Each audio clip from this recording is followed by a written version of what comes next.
Welcome to episode 140 of the Scarlet Faithful podcast. I'm Aaron Breitman coming to you on Saturday night, August 19th, following the second scrimmage of training camp for Rutgers football. Head coach Greg Schiano spoke to the media late mid-afternoon, I guess you could say, following a 4-hour plus scrimmage. Talked about how he was pleased with how the team handled it. They did a lot of situational stuff, a lot of red zone drills and plays and things like that. And it went on a very long time. Obviously, they're really in the heart of training camp right now. He talked about really just a few more days of training camp stuff before they start focusing on Northwestern, which will kick off 2 weeks from Sunday.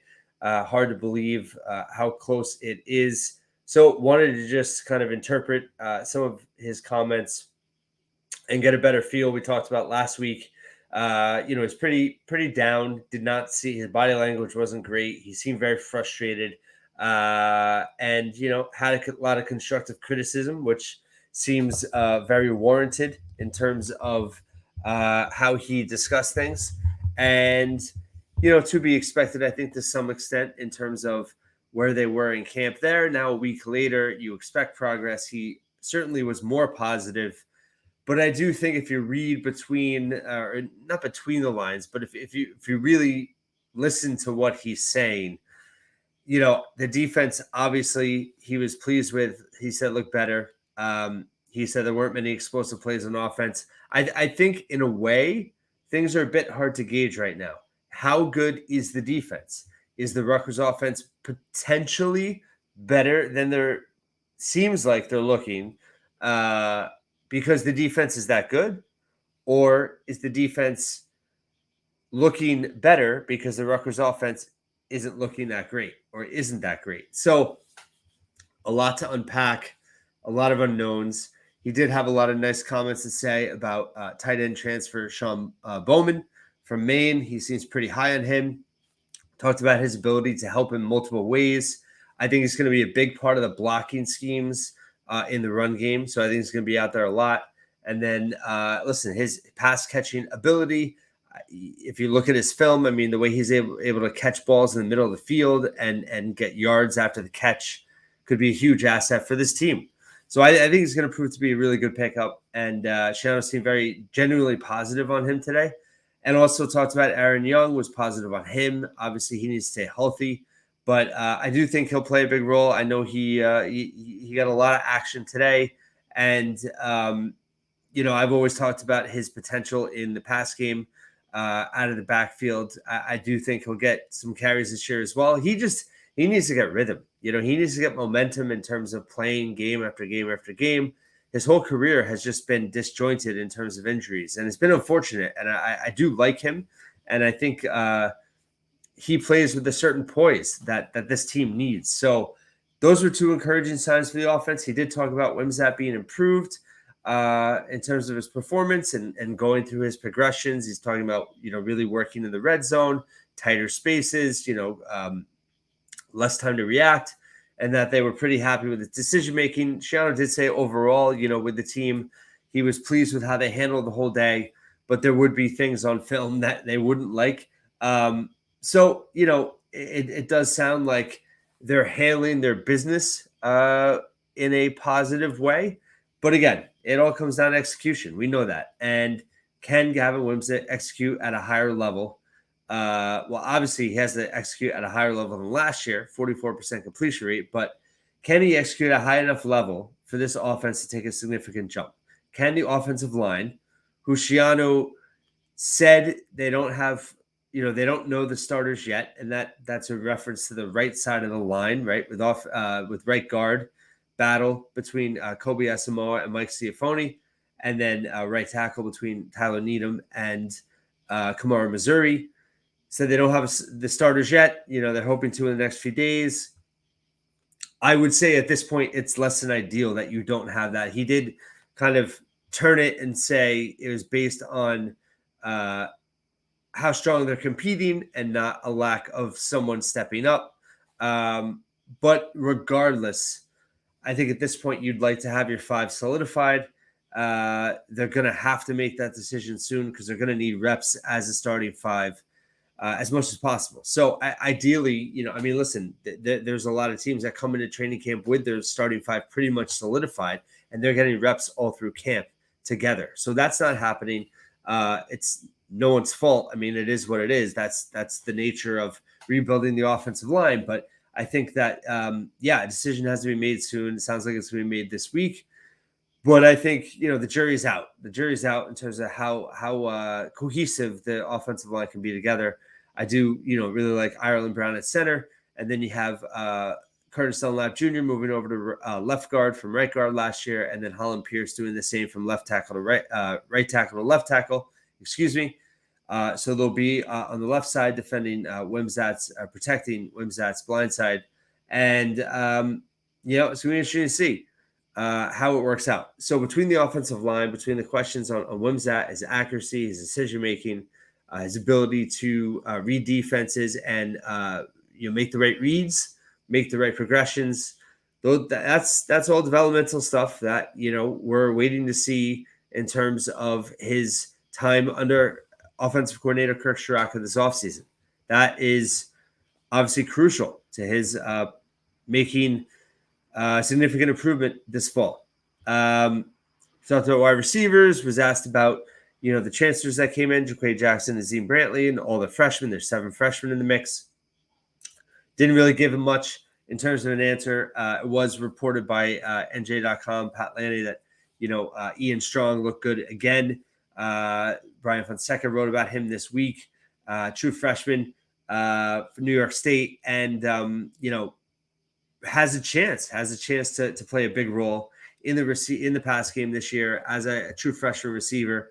And sounds like he continued that progress on Saturday. Running back, like I said, Aaron Young.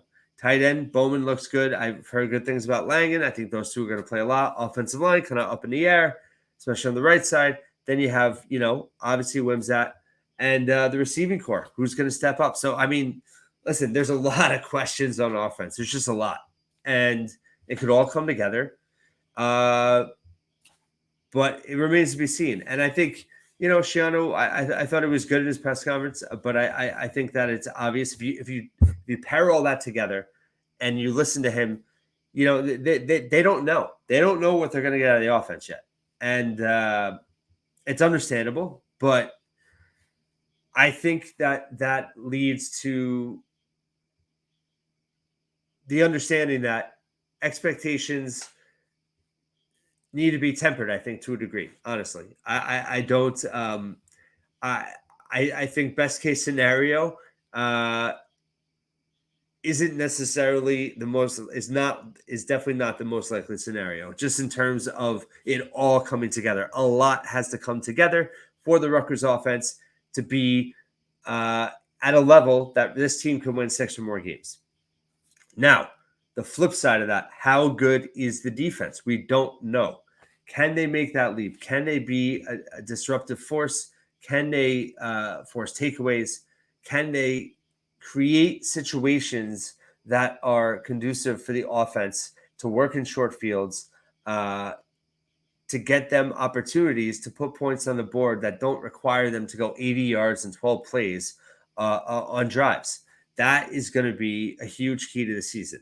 And, Schiano definitely seems happy with the way the defense is. But again, I don't know if they really know how good the defense is going to be in terms of what they've been going against. It's hard, right? It was reported out there 2 sacks and 40 snaps. It was something like that with the offensive line. They seem to pass protect better today. But, how much of that is going to show up on game day in terms of the offensive line being able to protect, but also the defense? How much havoc can they wreak up front? How much can their secondary create turnovers? How much can their linebackers be a force in terms of just in the run game, preventing big plays, How are they going to work with the new safeties? There's question marks on defense too, and I think the defense is legit good, but can they be legit great? Can the defense win games for Rutgers when the offense is scoring less than 20 points? That is a question you have to ask, and we don't know. We don't know. So, in summary, I think Schiano, I thought he sounded better. I think he seemed a little more just fluid in how he was talking. And I think, listen, the first week plus of camp, I mean, they were in the thick of it. I think they're starting to get through camp now, and now they're starting to get towards the season. And he's he I thought he sounded a lot better today. I think everything has to be within context. And like I said, I'm trying to look at it from a macro level in terms of where he's coming from and where you have to understand kind of what expectations should be for this team. He did talk about how there are a lot of leaders on the team. He doesn't know how he's going to do captains yet. And he kind of didn't seem as he said, it was almost like not as much of a priority just because there are so many leaders on this team. I had Maya Nahanatu on the podcast recently. I was really impressed with him. He's one of the best leaders on the team.